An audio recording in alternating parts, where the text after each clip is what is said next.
Okay, guys, here we go. These are some of my top outfielders from the 1980 set.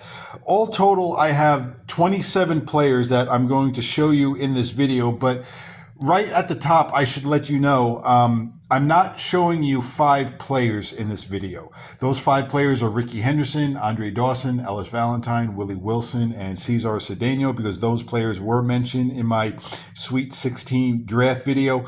But this is basically the best of the rest when it comes to the outfielders for 1980. So first, let's get started with center fielders. And again, this is really not in any particular order. Okay, just want to have you guys take some notes on some of these players. Again, we get started in center field with Dale Murphy, Atlanta Braves. Love this card out of Murphy. He's got nice pop there in the 3 column. You look at what he does against righties. You see his defense. He's a 3 in all 3 outfield positions. That would obviously improve as the 1980s would go on, but Dale Murphy is still a very nice option in center field. Also, center fielder, Milwaukee Brewers, Gorman Thomas. A lot of power on this card. Look what he does against lefties, right? You got a couple decent on-base chances there in the 2 column, right? His on-base percentage that year was only a little over 300. Yes, it was 303, right? But you see, he plays excellent defense in center field, and he does provide you with some nice pop on his bat. So that's what you get out of Gorman Thomas. Absolutely love this card. Oakland A's, Dwayne Murphy, right? Dwayne Murphy's another guy who had a decent run of some nice Stratomatic cards. Obviously, a left-handed bat. He does a lot of damage against righties, but you can see he has a more than serviceable card against left-handed pitching as well. He's got some nice on-base chances. Obviously, excellent speed. He's an A, 1-17 running the bases. And again, he plays elite defense in center field. This is a guy who you could never go wrong drafting, Fred Lynn, right? Now, I know it's not one of Fred Lynn's best cards, but it is still a well above average card for a center fielder who, oh, by the way, plays elite defense in center field. You see the damage he does against righties, and you see his card against lefties. I don't even really care about the fact that he's a W power against lefties, because he still has some nice runner advance hits at the bottom of that 2 column. So you see Fred Lynn, much in the same mold as Fred Lynn. You can never go wrong drafting Chet Lemon, right? Always a good defensive center fielder, and he just always seemed to put together nice cards like this, right? A nice batch of extra base hits and hits with multiple base advancement. That's what he does against lefties. There is his card against righties. And, oh, by the way, he also plays second base too. No, I'm just kidding about that. You don't want to play him at second. And the last center fielder I'm going to show you for now is Mickey Rivers. Had a really nice year for the Texas Rangers in 1980. B stealing, 1-16 running the bases. His defense ain't bad. He's a 2 and an E10. Not crazy about him being a +1 arm, but you can see just a really nice bat to put at the top of your lineup, right?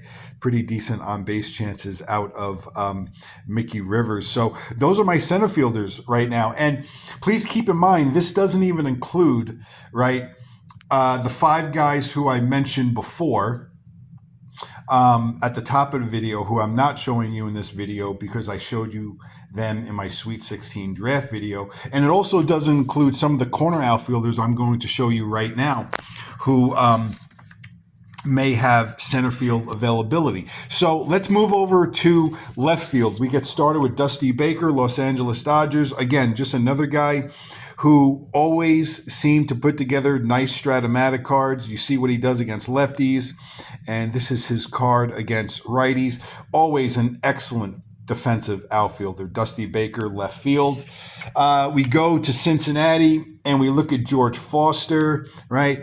Nice pop on his card, right? You look at the 3 column there. He's got some nice power there at the bottom of the 3. He got some on-base chances in the 1 column, and you look at what he does against right-handed pitching. Here's one of my favorite cards from the 1980 set. Philadelphia Phillies, Lonnie Smith. Really like this card because you got a righty bat here who you could very easily play every day in left field, right? He does a little more damage against right-handed pitching, and you see his card against lefties. A stealing, 1-17 running the bases.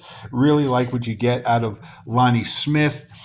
We go to Milwaukee for Ben Ogilvy, right? I believe Ogilvy in 1980 tied for the American League home run crown with Reggie Jackson. Yeah, 41 homers, 118 ribbies. And I really like it too when you have a lefty bat that has no problem facing left-handed pitching, right? And there you see his card against righties. Again, staying in left field, we go to Boston. We take a look at Jim Rice. Right, you see his card. His card is really stacked against left-handed pitching. Really love to see that. And you see his card against righty. So that's Jim Rice, 1980. The American League Rookie of the Year in 1980, Cleveland Indians, Joe Charbonneau. I showed you his card in my 1980 look back video. So there's Joe Charbonneau. We stay in Cleveland and we look at Miguel Dion, who that year, let me double check. Yeah, he hit 341 this year. This is a heck of a card out of Dion. You look at him against left-handed pitching. He's a switch hitter, but look at all this damage he does against right-handed pitching. Right? And he does provide some nice position flex. He plays all three outfield position, although obviously left field is his best position. And the way I broke these cards up is even when a guy has position flex like this, I basically use his primary position, deciding his position. So that's why I got Dion in with the left fielders. We go to Detroit and we look at Steve Kemp. Right? Really like Steve Kemp's card. Again, you've got a lefty bat here who has no problem facing left-handed pitching, right? And you look at his card against righties, he's got a really nice 3-column there against right-handed pitching. So Steve Kemp, a very viable option in left field. Here's a guy who has a really nice card from 1980, Toronto Blue Jays, Al Woods. Absolutely love this card. I remember way back when I was playing my 1980 season with the New York Yankees, this card just popped out at me. Absolutely love this card. Again, you got a lefty bat who's got no problem hitting left-handed pitching. You look at his defense, he's a 4, but he is only an E4, not crazy about him being a +2 arm. But again, this is just a really nice bat. You know, I could see Al Woods being like a nice late round pick if you're just looking for a left fielder to stick in the lineup every single day. It's not a bad pick there. Al Woods, Toronto Blue Jays. And we finish up left field with Al Oliver. Drove in 117 runs in 1980. Again, Al Oliver was just always one of the best run producers in baseball, right? You look at what he does against lefties, and you look at this card against righties. Look at these hits with multiple base advancement in the 2 column. You got another one down there in 210. You got his power column here in the 3. And you look at his defense. Left field is his primary position. He could also play right and first base. So that's what I got for you for the left fielders, right?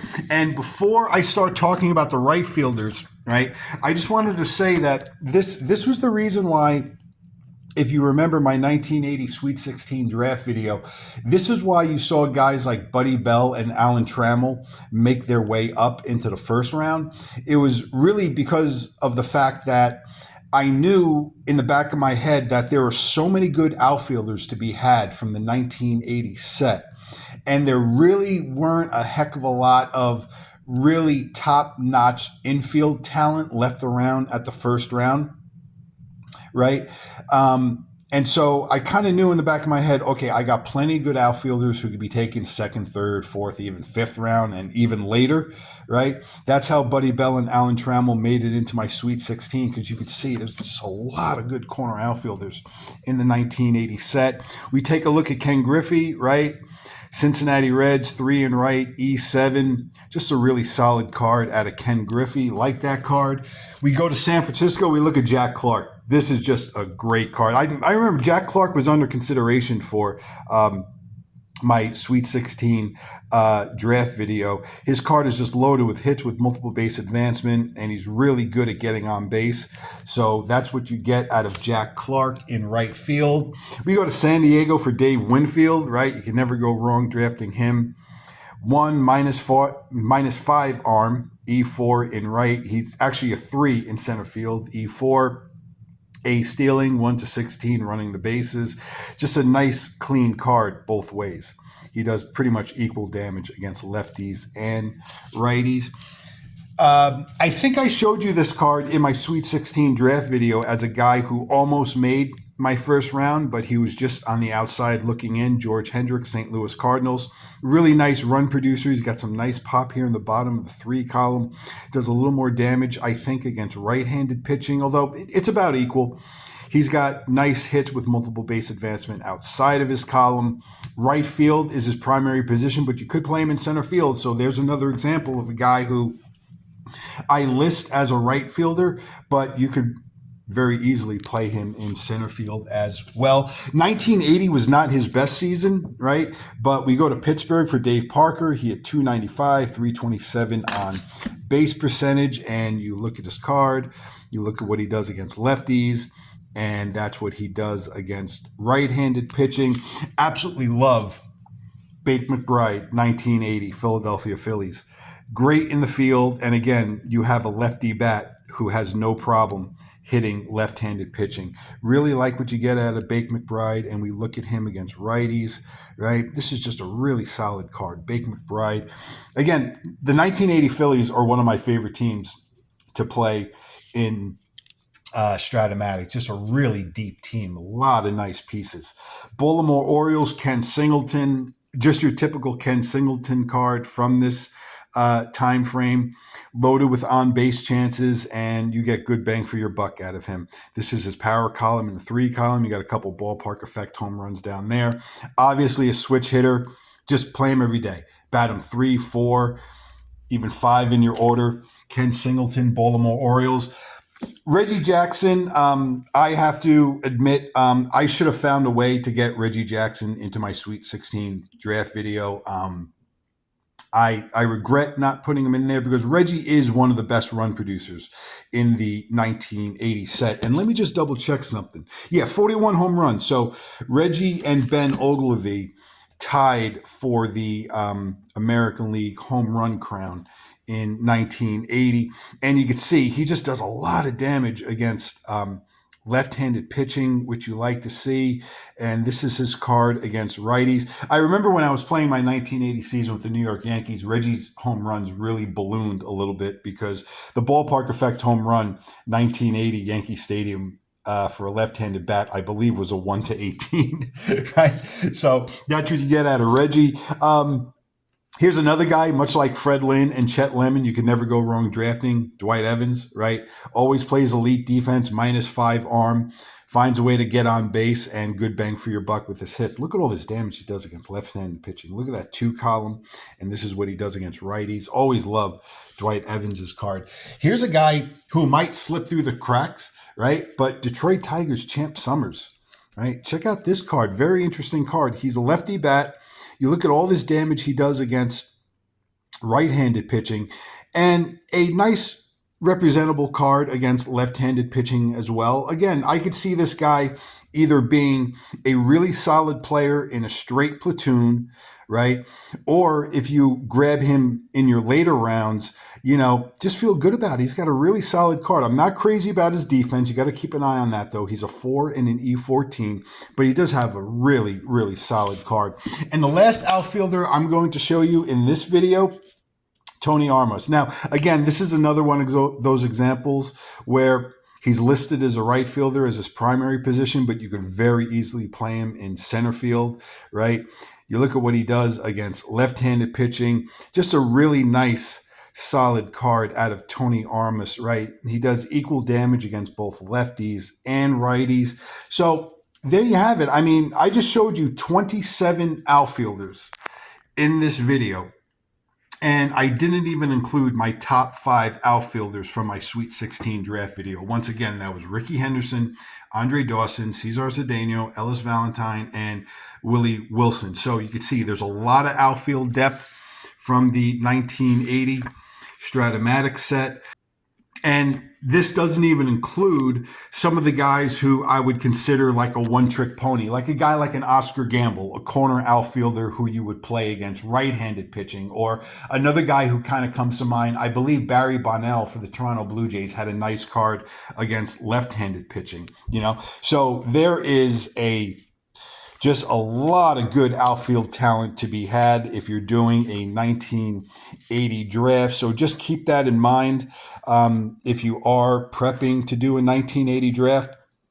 there's really no rush to grab outfielders early in your draft unless they have an elite card like the guys that I selected to take in my Sweet 16, right? Because you got plenty of good outfielders to grab from 1980.